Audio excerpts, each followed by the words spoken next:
Sun travels வடமாகாணத்தில் சட்டபூர்வமான அனுமதியுடன் இயங்குகின்ற visa consultants and ticket agent. உங்கள் பெறுமதியான கடவுச்சீட்டுகள், ஆவணங்கள் போன்றவற்றுக்கு பாதுகாப்பான அனுமதி பெற்ற நிறுவனம் சன் டிராவல்ஸ்.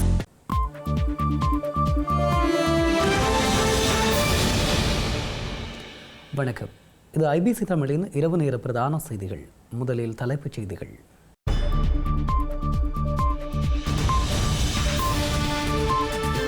மனித படுகொலைகள் வழக்கு, பிள்ளையான் உள்ளிட்ட 3 விளக்கமறியல்.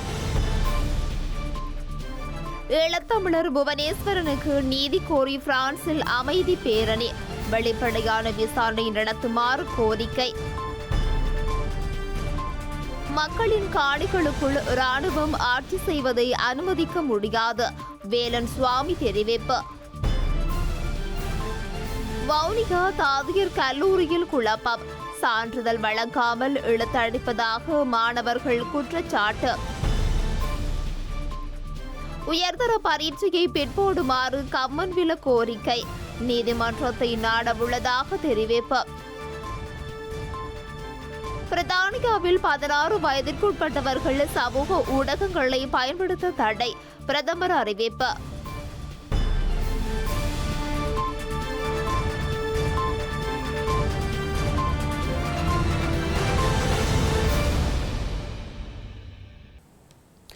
இனி விரிவான செய்திகள். கிழக்கு பல்கலைக்கழக முன்னாள் உபவேந்தர் கடத்தல் மற்றும் பல்வேறு கொலை சம்பவங்களுடன் தொடர்புடைய குற்றச்சாட்டில் கைது செய்யப்பட்டு தமிழ் மக்கள் விடுதலை புலிகள் கட்சியின் தலைவரும் முன்னாள் இராஜாங்க அமைச்சருமான பிள்ளையான் என அழைக்கப்படும் சிவனேசதுரை சந்திரகாந்தன் உள்ளிட்ட 3 எதிர்வரும் ஜூன் 30 வரை விளக்கமறியலில் வைக்குமாறு மட்டக்களப்பு நீதவான் நீதிமன்றம் உத்தரவிட்டுள்ளது. கிழக்கு பல்கலைக்கழக முன்னாள் உபவேந்தர் பேராசிரியர் சுப்பிரமணியம் ரவீந்திரநாத் கடத்தப்பட்டு காணாமல் போன சம்பவம் தொடர்பில் சந்தேகத்தின் அடிப்படையில் தமிழ் மக்கள் விடுதலை புலிகள் கட்சியின் தலைவரும் முன்னாள் ராஜாங்க அமைச்சருமான பிள்ளையாரின் அழைக்கப்படும் சி சந்திரகாந்தனை கொழும்பு குற்ற விசாரணை பிரிவு மட்டக்களப்பில் உள்ள அவரது காரியாலயத்தில் வைத்து கடந்த 2025 ஏப்ரல் மாதம் 7 கைது செய்தனர். இதனைத் தொடர்ந்து விசாரணையில் பிள்ளையானின் வழிகாட்டுதலின் கீழ் மட்டக்களப்பு மற்றும் அதனை சுற்றியுள்ள பகுதிகளில் இடம்பெற்ற 5 முக்கிய மனித கொலைகள் தொடர்பான ரகசிய தகவல்கள் தெரிய வந்துள்ளது. இதன்படி 2006 கல்லடி பிரதேசத்தில் கடமையில் இருந்த காவல்துறை உத்தியோகத்தர் ஒருவர் சுட்டுக் கொல்லப்பட்டிருந்தார். பிள்ளையான் குழுவினரால் கப்பம் கோரப்பட்ட பணத்தை வழங்க மறுத்த வர்த்தகர் கொலை செய்யப்பட்டமை, தமிழ் மக்கள் விடுதலை புலிகள் கட்சிக்குள் ஏற்பட்ட முரண்பாடுகள் காரணமாக பிள்ளையானின் சொந்த குழுவை சேர்ந்த உறுப்பினர் ஒருவர் சுட்டுக் கொலை செய்யப்பட்டமை, கடந்த 2006 டிசம்பர் 15 கொழும்பில் வைத்து கிழக்கு பல்கலைக்கழகத்தின் அப்போதைய உபவேந்தர் பேராசிரியர் சிவசுப்பிரமணியம் ரவீந்திரநாத் கடத்தப்பட்டு காணாமல் ஆக்கப்பட்டமை போன்ற கொலைகள் தொடர்பில் பிள்ளையான் மீதும் அந்த கொலைகள் மீது தொடர்புடைய இராணுவ புலனாய்வு பிரிவின் தகவலாளிகள் செயற்பட்டு வந்த காத்தான்குடியைச் சேர்ந்து முகமது சிபான் மற்றும் முகமது ஜாகித் ஆகியோரை கடந்த 2025 நவம்பர் மாதம் குற்ற புலனாய்வு பிரிவினர் கைது செய்திருந்தனர். இவ்வாறு கைது செய்யப்பட்டு பயங்கரவாத தடுப்பில் வைத்திருந்த பிள்ளையான் மற்றும் இராணுவ புலனாய்வு பிரிவின் தகவலாளிகளான 2 உட்பட 3 மீது வழக்கு தாக்கல் செய்த விவரங்கள் அடங்கிய விசேட அறிக்கை இன்று மட்டக்களப்பு நீதவான் நீதிமன்றத்தில் சமர்ப்பிக்கப்பட்டது. இதன்போது பிள்ளையான் தவிர்ந்த ஏனையிருவரும் பலத்த பாதுகாப்புக்கு மத்தியில் அழைத்து வரப்பட்டு நீதிமன்றத்தில் முன்னிலைப்படுத்தப்பட்டனர். இந்த வழக்கை விசாரணைக்கு எடுத்துக்கொண்ட நீதவானிடம் குற்றப்புலனாய்வு பிரிவினர் பிள்ளையானின் பாதுகாப்பு காரணமாக அவரை அழைத்து வர முடியாது என நீதவானுக்கு தெரிவித்ததுடன் இதனுடன் தொடர்புடைய ஒருவர் இறந்துள்ளதாகவும் ஒருவர் வெளிநாட்டில் இருப்பதாகவும் அறிவித்தனர். இதனையடுத்து பிள்ளையானை இணையவழி ஊடாக விசாரணை மேற்கொண்ட நீதவான் 3 எதிர்வரும் 30 வரை விளக்கமறியலில் வைக்க உத்தரவிட்டார். இதேவேளை பிள்ளையான் மற்றும் அவரது குழுவினருக்கு எதிராக இந்த வழக்கு தொடர்பான விவரங்கள் ஏற்கனவே கல்கிச நீதிமன்றத்தில் சமர்ப்பிக்கப்பட்டு அவர் தற்போது விளக்கமறியலில் வைக்கப்பட்டுள்ளார். இதேவேளை பிள்ளையானின் மிக நெருங்கிய தோழரும் கிழக்கு மாகாண சபையின் முன்னாள் உறுப்பினருமான இணைய பாரதி என அழைக்கப்படும் கே புஷ்பகுமார் என்பவருக்கு எதிராக 7 மனித கொலைகள் தொடர்பில் சட்ட நடவடிக்கை எடுக்கப்பட்டுள்ளது. தனக்கு எதிரான குற்றவியல் வழக்குகளின் சான்றுகளை அளிப்பதற்காக கடந்த 2022 அக்கரைப்பற்று நீதிமன்றத்தின் ஆவண காப்பகத்திற்கு தீ வைத்த சம்பவத்திலும் பிள்ளையான் மற்றும் அவரது குழுவினருக்கு நேரடி தொடர்பு இருப்பதாக கூறி இனியபாரதி கைது செய்யப்பட்டிருந்தமை சுட்டிக்காட்டத்தக்கது. பிள்ளையானை நீதிமன்றத்திற்கு அழைத்து வருவதாக தெரிவிக்கப்பட்டதை அடுத்து நீதிமன்ற பகுதியை சுற்றி விசேட அதிரடிப்படையினர் காவல்துறையினர் பலத்த பாதுகாப்பில் ஈடுபட்டதுடன் நீதிமன்ற பகுதிக்கு செல்லும் பொதுமக்கள் பலத்த சோதனையின் பின்னர் அனுமதித்ததை காணக்கூடியதாக இருந்தது. பிரான்ஸ் தலைநகர் பாரிஸின் புறநகர பகுதியான பொபினியில் கடந்த மாதம் 30ஆம் தேதி பிரெஞ்சு காவல்துறையின் துப்பாக்கிச் சூட்டில் ஈழத்தமிழரான வைத்தியலிங்கம் புவனேஸ்வரன் பலியான நிலையில் இந்த துப்பாக்கிச் சூடு குறித்து வெளிப்படையான விசாரணையை கோரியும் பலியானவருக்கு அஞ்சலி செலுத்தியும் நேற்று நடத்தப்பட்ட அமைதி பேரணியில் பல நூற்றுக்கணக்கானவர்கள் கலந்து கொண்டிருந்தனர். வெள்ளை அங்கிகளை அணிந்தபடி இடம்பெற்ற இந்த அமைதி பேரணியில் பொபினி நகர முதல்வர் லாக்கர்னோவ், நகரசபை உப முதல்வர் உள்ளிட்ட மக்கள் பிரதிநிதிகளும் ஏராளமான ஈழத்தமிழர்களும் கலந்து கொண்டிருந்தனர். யாழ்ப்பாணம் மாவட்ட செயலகம் முன்றல் மற்றும் பலாலி சந்தையில் மயிலட்டி மக்கள் மேற்கொண்ட போராட்டம் முடிவுக்கு கொண்டு வரப்பட்டுள்ளது. யாழ்ப்பாணம் பலிகாமம் வடக்கு பகுதியில் இருந்து தாம் வெளியேற்றப்பட்டு இன்றுடன் 36 வருடங்கள் பூர்த்தியாகியுள்ள நிலையில் தம்மை மீள்குடியேற்றுமாறு கோரி யாழ்ப்பாணத்தின் 2 இடங்களில் இன்று காலை ஆரம்பிக்கப்பட்ட போராட்டம் முடிவுக்கு கொண்டு வரப்பட்டுள்ளது. இதன்போது மாவட்ட செயலகத்திற்கு முன்னால் போராட்டத்தில் ஈடுபட்ட மக்கள் வடமாகாண ஆளுநர் ந. வேதநாயகனை நேரில் சந்தித்து தமது கோரிக்கைகள் அடங்கிய மனுவை உத்தியோகபூர்வமாக கையளித்திருந்தனர். மக்களின் காணிகளை அபகரித்து அதில் இராணுவத்தினர் விவசாயம் மேற்கொள்வதையும் இராணுவ வைத்தியசாலைகளை அமைப்பதையும் ஒருபோதும் அனுமதிக்க முடியாது என பொத்துவில் முதல் பொலிகண்டி வரையான மக்கள் பேரியக்கத்தின் இணைப்பாளர் வேலன் சுவாமி தெரிவித்துள்ளார். மக்களின் காணி மக்களுக்கு என்ற அனுர அரசாங்கத்தின் வாக்குறுதி நிறைவேறும் வரை சர்வதேச சமூகம் அரசாங்கத்திற்கு அழுத்தம் கொடுக்க வேண்டும் எனவும் அவர் கேட்டுக்கொண்டுள்ளார். அந்த வலிவடக்கு காணிகள் மிகவும் விவசாயம் கொளிக்கின்ற காணிகளாக இருக்கக்கூடிய சூழ்நிலையிலே இராணுவம் அங்கே விவசாயம் நடத்தி அந்த மரக்கறிகளை சுன்னாகம், மருதனாமடம் சந்தைகளிலே கொண்டு வந்து எங்களுடைய அகதிகளாக வாழுகின்ற மக்களுக்கே அந்த மரக்கறிகளை லாபத்து நோக்கத்தோடு விற்கின்ற ஒரு துர்ப்பாக்கிய சூழ்நிலை இந்த வலிவடக்கு பகுதியிலே காணப்படுகிறது. வெறுமனே பலாலி விமானத்தளத்துக்கு காணி வேண்டும் என்கின்ற ஒரு போலி கோஷத்தை முன்வைத்துக் கொண்டு அந்த பலாலி விமானத்திலும் எந்தவித அபிவிருத்திகளையும் செய்யாமல் அதை சாட்டாக வைத்துக் கொண்டு மக்களுடைய காணிகளை பலாலியிலே இன்னும் விடுவிக்காமல் இந்த வலிவடக்கு பகுதியை முழுமையாக ஒரு இராணுவமயமாக்குகின்ற ஒரு சூழ்நிலை காணப்படுகிறது. 2009 மே 18 யுத்தம் மௌனித்த பிற்பாடு 2010ஆம் ஆண்டு அங்கே 4 ஆலயங்கள் இருந்தன. 2 சைவ ஆலயங்கள், 2 தேவாலயங்கள் இருந்திருக்கக்கூடிய சூழ்நிலையிலே மயிலிட்டி பகுதியிலே இன்று அந்த 4 ஆலயங்களும் முற்றுமுழுதாக தரைமட்டமாக இடித்து அழிக்கப்பட்டிருக்கின்றன. யுத்த காலத்திலே எந்தவித பாதிப்பும் ஏற்படாமல் இருந்த சைவாலயங்களும் கிறிஸ்தவ தேவாலயங்களும் பாரம்பரியமாக எங்களுடைய மக்கள் வழிபட்டு வந்த ஆலயங்கள் இன்று முற்றாக தரமட்டமாக அடித்து நொறுக்கப்பட்டிருக்கக்கூடிய சூழ்நிலையிலே தையிட்டியிலே தனியார் காணிகளை பிடித்து பௌத்த ஆலயத்தை அங்கே நிர்மாணித்திருப்பது என்பது சிங்கள பௌத்தமயமாக்குகின்ற நிகழ்ச்சி நிரலில் தான் வலிவடக்கை அவர்கள் நகர்த்துகிறார்கள் என்பது புலப்படுகிறது.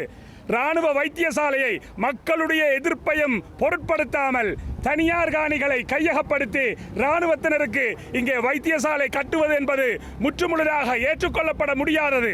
எங்கள் மக்களுடைய காணிகளை நீங்கள் ஸ்ரீலங்கா அரசாக இருந்து கொண்டு உங்களிடம் இருக்கக்கூடிய அரச அதிகாரத்தை வைத்துக் கொண்டு ஸ்ரீலங்கா இராணுவத்தையும் பாதுகாப்பு படைகளையும் போலீசாரையும் ஏனைய அரச திணைக்களங்களையும் பயன்படுத்தி கொண்டு மக்களுடைய தனியாருடைய காணிகளை அடாத்தாக பிடித்து இராணுவ வைத்தியசாலையை கட்டுவதும் இராணுவத்துக்கு விவசாயம் செய்வது கொடுப்பதும் நிச்சயமாக ஏற்றுக்கொள்ளப்பட முடியாதது. ஆகவே இந்த விடயத்திலே மக்களுடைய காணிகள் மக்களுக்கே என்ற கோஷத்துக்கு அடிப்படையிலே வலிவடக்கு காணிகள் விடுவிக்கப்பட வேண்டும். சர்வதேச சமூகம் ஸ்ரீலங்கா அரசுக்கு இது தொடர்பாக அழுத்தங்களை கொடுக்க வேண்டும் என்று போராடுகின்ற மக்கள் சார்பிலே நாங்கள் அன்புரிமையோடு வேண்டி நிற்கின்றோம். வடக்கில் வாழ்விடங்களை இழந்து கடந்த 36 வருடங்களாக இன்னல் பெற்று வருகின்ற மக்களின் துயர்களை களைய EPDP கட்சி துணையாக நிற்கும் என அந்த கட்சியின் ஊடக செயலாளர் பன்னீர்செல்வம் ஸ்ரீகாந்த் தெரிவித்துள்ளார். யாழ் மாவட்ட செயலகம் முன்பாக இன்று நடைபெற்ற மயிலட்டி காணிகளை விடுவிப்பதற்கான போராட்டத்திற்கு ஆதரவு தெரிவித்து கருத்து தெரிவிக்கும் போதே அவர் இவ்வாறு தெரிவித்துள்ளார். கடந்த 36 ஆண்டுகளாக தங்களுடைய சொந்த வாழ்விடங்களை இழந்து வேறு இடங்களிலே தற்காலிகமாக வாழ்ந்து கொண்டிருக்கக்கூடிய எங்களுடைய மக்களுடைய உணர்வுகளை ஈழமக்கள் ஜனநாயக கட்சி என்ற அடிப்படையிலே நாங்கள் புரிந்து கொள்ளுகின்றோம்.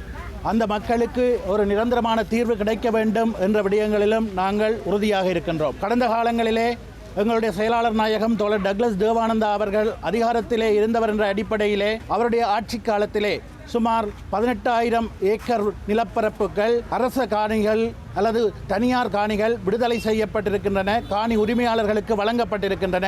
இன்று அந்த நிலைமை மாறி இருக்கிறது. இருந்தாலும் ஆயிரக்கணக்கான ஏக்கர் காணிகள் விடுதலை செய்யப்பட வேண்டும், அந்த மக்களுக்கு அவை மீளவும் கையளிக்கப்பட வேண்டும் என்ற விடயத்திலே நாங்கள் தெளிவாக இருக்கின்றோம். கடந்த காலத்திலே கடற்தொழில் அமைச்சராக இருந்த காலப்பகுதியில் உயர் பாதுகாப்பு வலயத்தில் இருக்கின்ற காணிகள் மாத்திரமல்லாமல் வனஜீவராசிகள் திணைக்களம், வனலாக திணைக்களம், அதே போன்று தொல்லியல் திணைக்களம் போன்றவற்றினுடைய கையகப்படுத்தலிலே இருந்த காணிகளை விடுவிக்கப்பட வேண்டும் என்பது தொடர்பிலே ஆழமான முயற்சிகள் முன்னெடுக்கப்பட்டிருந்தன. அந்த அடிப்படையிலே ஜனாதிபதி ரணில் விக்ரமசிங்கே இருந்த காலப்பகுதியிலே 86ஆம் ஆண்டுக்கு முன்னர் கையகப்படுத்தப்பட்ட காணிகள் விடுவிக்கப்பட வேண்டும் என்ற கொள்கை அளவு தீர்மானமும் முன்னெடுக்கப்பட்ட நிலையிலும் துரதிருஷ்டவசமாக ஏற்பட்ட ஆட்சி மாற்றத்தினால் அவற்றை நாங்கள் முன்னெடுக்க முடியாத சூழல் ஏற்பட்டிருக்கின்றது. இன்றைய தினம் அதிகாரத்தில் இல்லாத போதிலும் இந்த மக்களுடைய உணர்வுகள் மதிப்பளிக்கப்பட்டு அவர்களுடைய காணிகள் அவர்களிடம் வழங்கப்பட வேண்டும் என்ற அவர்களுடைய நியாயமான கோரிக்கைக்கு நாங்கள் உறுதுணையாக நிற்போம், எங்களுடைய தார்மீக ஆதரவை வழங்குவோம் என்ற விடயத்தை இந்த இடத்திலே பதிவு செய்து இவர்களுடைய உணர்வுகளை தென்னிலங்கையிலே பதிவு செய்வதற்கு, தென்னிலங்கையிலே பேசுபொருளாக்குவதற்கு இன்று இவ்வாறான ஆர்ப்பாட்டங்களே ஒரே வழியாக இருக்கின்ற நிலையிலே அதற்கான ஆதரவை நாங்கள் எங்களுடைய தார்மீக ஆதரவை வழங்குவதற்கு தயாராக இருக்கின்றோம். பண மோசடி தடுப்புச் சட்டத்தின் கீழ் தமக்கு எதிராக சட்டமா அதிபரினால் தாக்கல் செய்யப்பட்டுள்ள வழக்கில் சதித்திட்டம் என்ற குற்றச்சாட்டை நீக்குமாறு கோரி ஸ்ரீலங்கா முன்னாள் ஜனாதிபதி மஹிந்த ராஜபக்சவின் புதல்வர் ஜோசித்த ராஜபக்சவினால் சமர்ப்பிக்கப்பட்ட சீராய்வு மனுவை நாளை விசாரணைக்கு எடுத்துக்கொள்ள மேன்முறையீட்டு நீதிமன்றம் உத்தரவிட்டுள்ளது.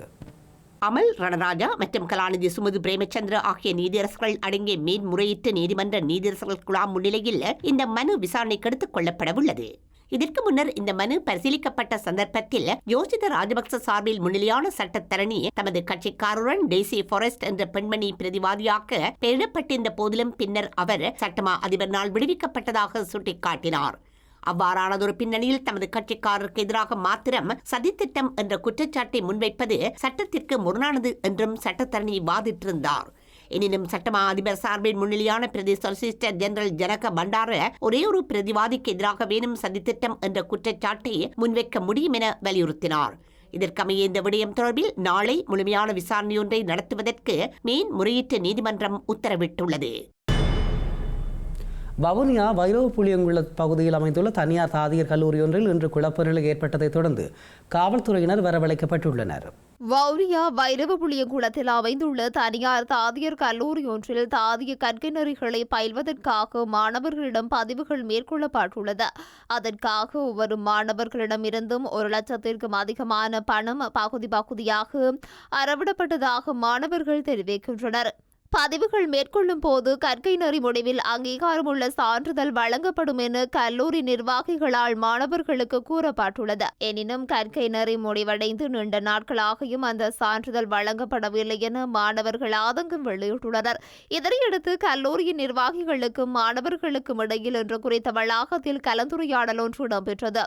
இதன்போது தமக்கு சான்றிதழ் வழங்கப்பட வேண்டும் என்றும் இல்லாவிடின் தாம் செலுத்திய பணத்தை திரும்பச் செலுத்துமாறும் மாணவர்கள் கோரி அதற்குரிய பதிலை கல்லூரி நிர்வாகிகள் வழங்காத நிலையில் குழப்ப நிலை ஏற்பட்டது. இதனையடுத்து மாணவர்களால் காவல்துறையினருக்கு முறைப்பாடு வழங்கப்பட்டதை தொடர்ந்து சம்பவ இடத்திற்கு சென்ற காவல்துறையினர் கல்லூரி நிர்வாகிகள் என கூறப்படும் 5 பேரை காவல் நிலையத்திற்கு அழைத்து சென்றனர். மேலதிக விசாரணைகளுக்காக பாதிக்கப்பட்ட மாணவர்களும் காவல் நிலையத்திற்கு சென்றிருந்தனர். இது தொடர்பான விசாரணைகளை வவுனியா காவல்துறையினர் முன்னெடுத்து வருகின்றனர். ஸ்ரீலங்காவின் முன்னாள் நாடாளுமன்ற உறுப்பினர் விஜித் விஜயமுனி சோய்சா இன்று காலை நிதி குற்ற புலனாய்வு பிரிவில் முன்னிலையாகியுள்ளார். நிதி குற்ற புலனாய்வு பிரிவினரால் தற்போது மேற்கொள்ளப்பட்டு வரும் விசேட விசாரணை ஒன்றுக்கு வாக்குமூலம் வழங்குவதற்காக அழைக்கப்பட்டிருந்த நிலையில் அவர் இன்று காலை முன்னிலையாகியிருந்தார். இலங்கையில் 2026ஆம் ஆண்டுக்கான கல்வி பொதுத்தராதர உயர்தர பரீட்சையை ஒத்திவைக்குமாறு முன்னாள் நாடாளுமன்ற உறுப்பினரும் திவித்திருகல உரிமை கட்சியின் தலைவருமான உதய கம்மன்பில கோரிக்கை விடுத்துள்ளார். உயர்தர பரீட்சையை ஒத்திவைக்க அரசாங்கம் மறுத்தால் சட்ட நடவடிக்கை எடுக்கப்படும் எனவும் எச்சரித்துள்ளார். இலங்கையில் 2026ஆம் ஆண்டுக்கான உயர்தர பரீட்சை ஆகஸ்ட் 10ஆம் தேதி ஆரம்பமாக உள்ளது. இந்த நிலையில் 2025ஆம் ஆண்டுக்கான உயர்தர பரீட்சையின் முடிவுகள் மார்ச் 31ஆம் தேதி வெளியிடப்பட்டதால் 2வது அல்லது 3வது முறையாக தேர்வெழுத திட்டமிட்டுள்ள மாணவர்கள் தயாராவதற்கு 133 நாட்கள் மாத்திரமே உள்ளதாக உதய கம்மன்பில தெரிவித்தார். கடந்த ஆண்டுகளில் தேர்வு முடிவுகள் வெளியான பின்னர் மாணவர்கள் தயாராவதற்கு 178 முதல் 198 நாட்கள் வரை அவகாசம் வழங்கப்பட்டதாகவும் இந்த ஆண்டு நாட்கள் குறைக்கப்பட்டமை நியாயமற்ற செயல் என்றும் அவர் கூறினார். அரசியலமைப்பு சட்டத்தின் சமத்துவ கோட்பாடு மீறப்பட்டுள்ளதாக கூறிய அவர் பாதிக்கப்பட்ட மாணவர்கள் உச்சநீதிமன்றத்தில் அடிப்படை உரிமைகள் மனுக்களை தாக்கல் செய்யவோ அல்லது மேன்முறையீட்டு நீதிமன்றத்தின் மூலம் நிவாரணம் பெற்றுக் கொள்ளலாம் என தெரிவித்தார். எனவே 2026 ஆண்டு தேர்வு அட்டவணையை மறுபரிசீலனை செய்து மாணவர்களுக்கு நியாயத்தை உறுதி செய்யுமாறு அவர் அரசாங்கத்தையும் கல்வி அமைச்சையும் வலியுறுத்தியுள்ளார். யால தேசிய சரணாலயத்திற்குள் வனவிலங்குகள் சட்டங்களை மீறிய குற்றச்சாட்டில் 5 சுற்றுலா பயணிகள் கைது செய்யப்பட்டுள்ளனர். யால தேசிய சரணாலயத்தில் சுது வெளிமுள்ள பகுதியில் 2 வாகனங்களில் இருந்த குழுவினர் சரணாலயத்தின் விதிகளை மீறி வாகனங்களிலிருந்து கீழே இறங்கி நடந்து சென்றுள்ளதாக குறிப்பிடப்பட்டுள்ளது. இதன்போது அவர்கள் வனவிலங்கு அதிகாரிகளையும் அச்சுறுத்தியுள்ளனர். இதனையடுத்து குறித்த சுற்றுலா பயணிகள் கைது செய்யப்பட்டுள்ளதுடன் அவர்களை தேசமகாராம நீதவான் நீதிமன்றத்தில் முன்னிலைப்படுத்த நடவடிக்கை எடுக்கப்பட்டுள்ளது. இந்தியாவின் தனியார் தொலைக்காட்சி ஒன்றில் இடம்பெற்ற பாடல் போட்டியில் பங்கு பற்றி இறுதி 5 பேருக்கு போட்டியாளர்களுக்குள் ஒருவராக தெரிவாகிய திருகோணமலையைச் சேர்ந்த சசிதரன் வர்ஜாவை வரவேற்கும் நிகழ்வு அவரது சொந்த ஊரான திருகோணமலை வெறுகளில் இன்று இடம்பெற்றுள்ளது. வெறுகல் அமைப்புகள் ஒன்றிணைந்து இந்த வரவேற்பு நிகழ்வை ஏற்பாடு செய்திருந்தன. திருகோணமலை மட்டக்களப்பு பிரதான வீதியில் வைத்து வர்ஜா பொன்னாடை போர்த்தி கௌரவிக்கப்பட்டதுடன் இசை வாத்தியங்கள் முழங்க அழைத்துச் செல்லப்பட்டார். பொதுமக்கள் அவருக்கு கைகுலுக்கி வாழ்த்துக்களையும் தெரிவித்துக் கொண்டனர். அத்துடன் சின்ன கதிர்காமம் என்றழைக்கப்படும் வெறுகல் சித்திர வேலாயுத சுவாமி தேவஸ்தானத்திற்கு சென்று வழிபாடுகளில் ஈடுபட்டிருந்தார். இதன்பின் அவரது சொந்த ஊரான வெறுகல் இலங்கைத்துறை முகத்வாரத்திற்கு வாகன ஊர்தி ஊடாக அழைத்துச் செல்லப்பட்டு அங்கும் கௌரவிக்கப்பட்டமை குறிப்பிடத்தக்கது. மன்னார் மாவட்ட செயலகத்தின் ஏற்பாட்டில் உள்ளூர் தொழில் முயற்சியாளர்களின் வாழ்வாதாரத்தை மேம்படுத்தும் நோக்கில் இளைஞர் யுவதிகளுக்கான வேலைவாய்ப்புகளை உருவாக்கும் நோக்கில் மன்னாரில் வர்த்தக சந்தைப்படுத்தல் மற்றும் விற்பனை கண்காட்சி ஆகியன இன்று இடம்பெற்றுள்ளது. மன்னார் மாவட்ட செயலகத்தின் ஏற்பாட்டில் மாவட்ட வர்த்தக சந்தை விற்பனை கண்காட்சி மற்றும் தொழிற்சந்தை இன்று காலை 10 மணியளவில் மன்னார் நகர மத்திய சுற்று வட்டத்திற்கு முன் இடம்பெற்றது. குறித்த நிகழ்வை மன்னார் மாவட்ட அரசாங்க அதிபர் க. கனகேஸ்வரன் வைபவ ரீதியாக ஆரம்பித்து வைத்தார். இதன்போது மன்னார் மாவட்டத்தில் உள்ள உள்ளூர் தொழில் முயற்சியாளர்களின் உற்பத்தி கண்காட்சியும் விற்பனையும் இடம்பெற்றது. இதன்போது மக்கள் கலந்து கொண்டு உள்ளூர் உற்பத்தி பொருட்களை கொள்வனவு செய்தனர். மேலும் தொழிற்சந்தை இடம்பெற்றது.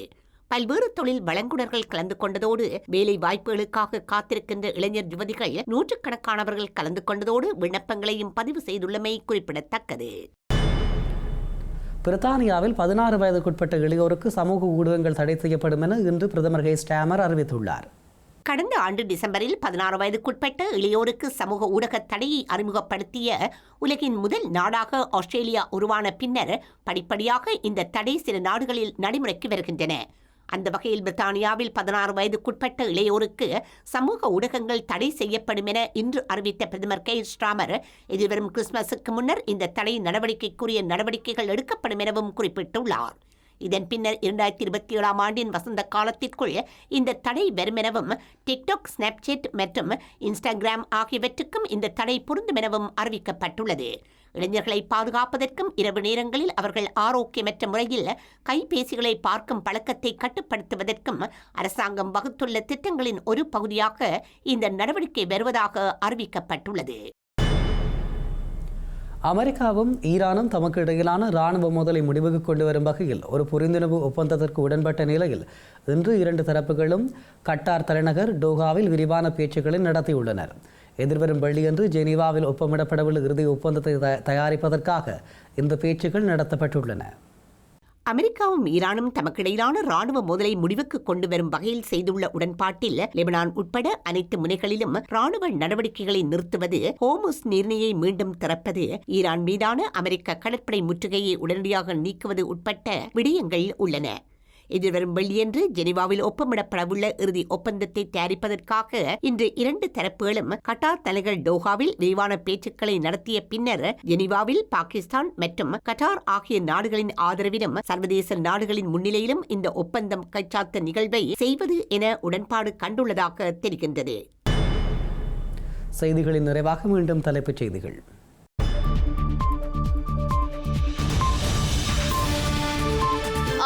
மனித படுகொலைகள் வழக்கு, பிள்ளையான் உள்ளிட்ட 3 விளக்கமறியல்.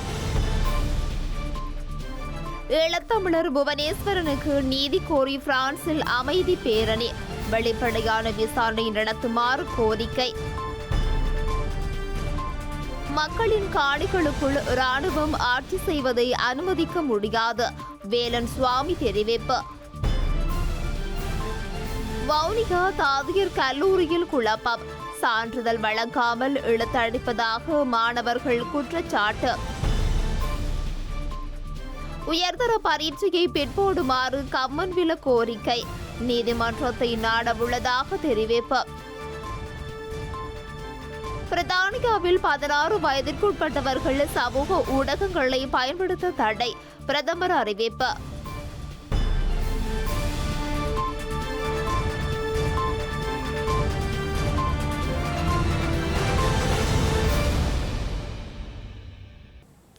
இத்துடன் ஐபிசி தமிழின் இரவு நேர பிரதான செய்திகள் நிறைவு பெற்றன. உடனுக்குடன் செய்திகளை அறிந்து கொள்ள ibctamil.com என்ற எமது இணையதளத்தை பார்வையிடுங்கள்.